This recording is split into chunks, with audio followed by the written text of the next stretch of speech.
Hi friends, welcome to our channel. Brahmamudi serial next ఎపిసోడ్లో ఏం జరగబోతుందో ఈ వీడియోలో చూసి తెలుసుకుందాం. దుగ్గిరాల నిలయంకి వచ్చిన రాజ్ అసలేం జరిగింది అని తెలుసుకోవడానికి ఈ వీడియోని స్కిప్ చేయకుండా ఎండ్ వరకు చూసేయండి. రాజ్ ఎన్నిసార్లు కాల్ చేసినా కానీ కావ్య అస్సలు కాల్ని లిఫ్ట్ చేయదు. పక్కకి వెళ్ళి నుంచొని రాజ్ గురించి ఆలోచిస్తూ బాధపడుతూ ఉంటుంది.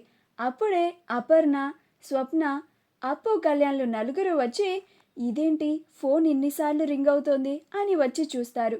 చూస్తే రాజ్ కాల్ చేస్తూ ఉంటాడు. కావ్య ఏమో ఒక పక్కన నుంచొని ఆలోచిస్తూ బాధపడుతూ ఉంటుంది.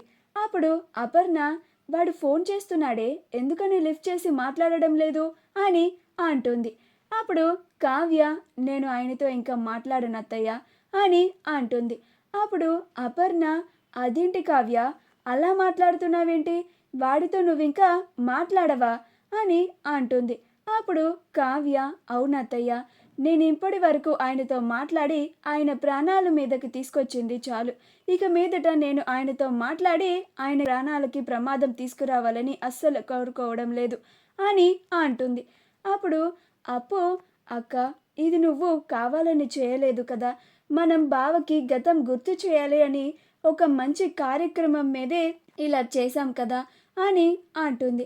అప్పుడు కావ్య, అవునప్పు, మీరందరూ నన్ను బలవంతంగా ఒప్పించి ఇది నా చేత చేయించినా కానీ నేను ఇది మరొకసారి చేసే ముందు ఆలోచించాల్సిందే.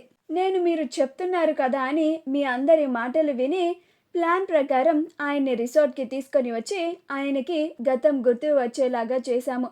కానీ చివరాఖరికి ఆయన కళ్ళు తిరిగి పడిపోయేలాగా జరిగింది. హాస్పిటల్లో డాక్టర్ గారు, మీకు ఆల్రెడీ చెప్పాను కదమ్మా ఆయనకి గతం గుర్తు చేయడానికి ప్రయత్నించొద్దు అని, అలా చేస్తే అది రాజ్ ప్రాణాలకే ప్రమాదం, ఆయన కోమాల్లోకి వెళ్ళిపోతారు అని ముందే హెచ్చరించాను కదా అని అన్నారు. అలాగే ఇంకా కాస్త ఎక్కువ స్ట్రెస్ తీసుకొని ఉంటే ఆయన కోమాలోకి వెళ్ళిపోయేవారు అని చెప్పారు. ఆ మాట వినగానే నాకు గుండె ఆగిపోయినంత పని అయింది.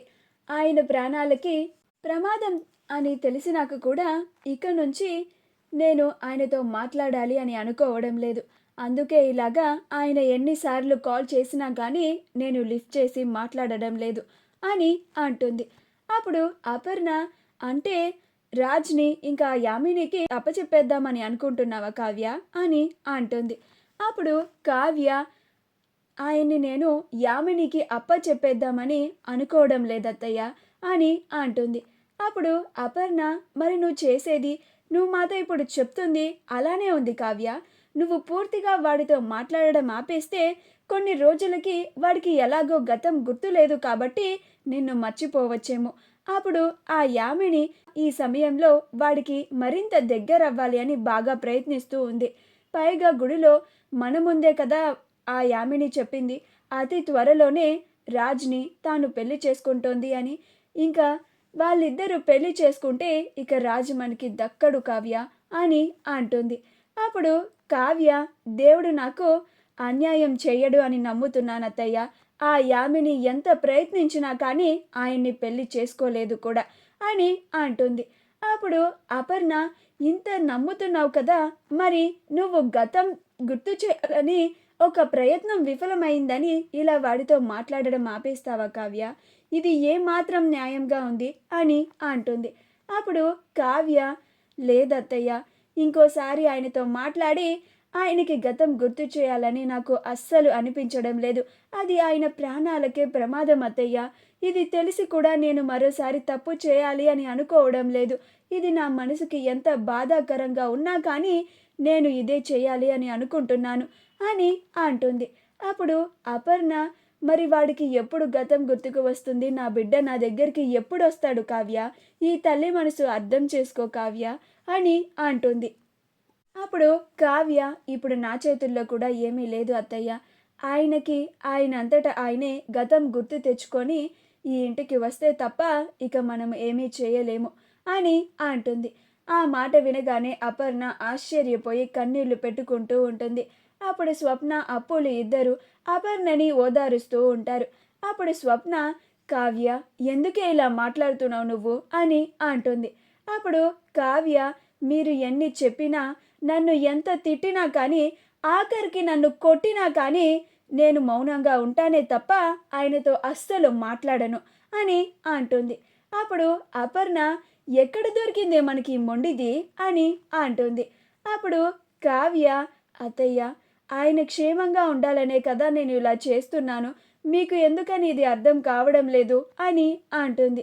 అప్పుడు అపర్ణ, అది కాదే కావ్య, నువ్విప్పుడు వాడితో మాట్లాడడం పూర్తిగా ఆపేస్తే ఆ యామిని రాజుని దాని సొంతం చేసుకోవాలి అని పూర్తిగా బాగా ఎక్కువగా ప్రయత్నిస్తూ ఉంటుంది.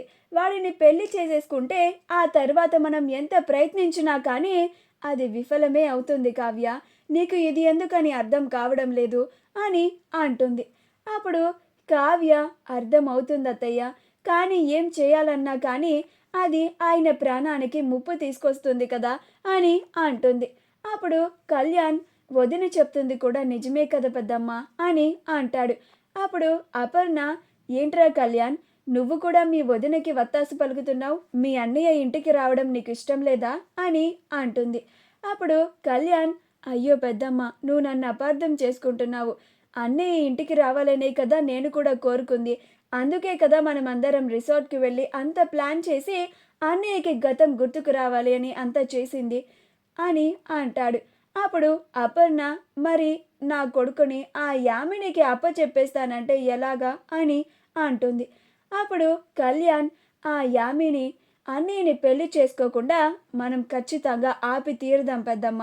ఆ యామిని ఎప్పటికీ అన్నయ్యని పెళ్లి చేసుకోలేదు అని అంటూ ఉంటాడు. అప్పుడే రాజు అక్కడికి వస్తాడు. అప్పుడు కావ్య అది చూసి, అత్తయ్య, ఆయన ఇంటికి వచ్చారు అని అంటుంది. అప్పుడు అపర్ణ, స్వప్న, అప్పు, కళ్యాణ్లు నలుగురు ఒక చాటు నుంచి చూస్తూ ఉంటారు. అప్పుడు కావ్య రాజ్కి ఎదురుగా కోపంగా వెళ్తుంది. అప్పుడే రాజ్ కార్ దిగి వచ్చి, కళావతి గారు అని అంటాడు. అప్పుడు కావ్య కోపంగా, ఎందుకు వచ్చారు ఇక్కడికి అని అంటుంది. అప్పుడు రాజ్, అదేంటండి కళావతి గారు అలా మాట్లాడుతున్నారు, నేను మీ ఇంటికి రాకూడదా అని అంటాడు. అప్పుడు కావ్య, రాకూడదు అని అంటుంది. అప్పుడు రాజ్, సరే, నా యొక్క ప్రశ్నకి సమాధానం చెప్పండి, వెళ్ళిపోతాను అని అంటాడు. అప్పుడు కావ్య, మీకు ఏ ప్రశ్నకి సమాధానం చెప్పాల్సినంత అవసరం లేదు నాకు అని అంటుంది. అప్పుడు రాజ్, ఎందుకండి ఇలా మాట్లాడుతున్నారు, నేను కళ్ళు తిరిగి పడిపోయాను, నేను హాస్పిటల్లో అడ్మిట్ అయ్యానని మీకు తెలుసు కదా అని అంటాడు. అప్పుడు కావ్య, తెలుసు అని అంటుంది. అప్పుడు రాజ్, మరి తెలిసినా కానీ నన్ను పలకరించడానికి, నన్ను చూడడానికి హాస్పిటల్కి ఎందుకు రాలేదండి అని అంటాడు. అప్పుడు కావ్య, నేనెందుకు రావాలండి అని అంటుంది. మా వీడియో కనుక మీకు నచ్చినట్లయితే లైక్ చేయండి, షేర్ చేయండి, మా ఛానల్ని సబ్స్క్రైబ్ చేసుకోండి, పక్కనే ఉన్న బెల్ ఐకాన్ని క్లిక్ చేయడం మాత్రం మర్చిపోకండి.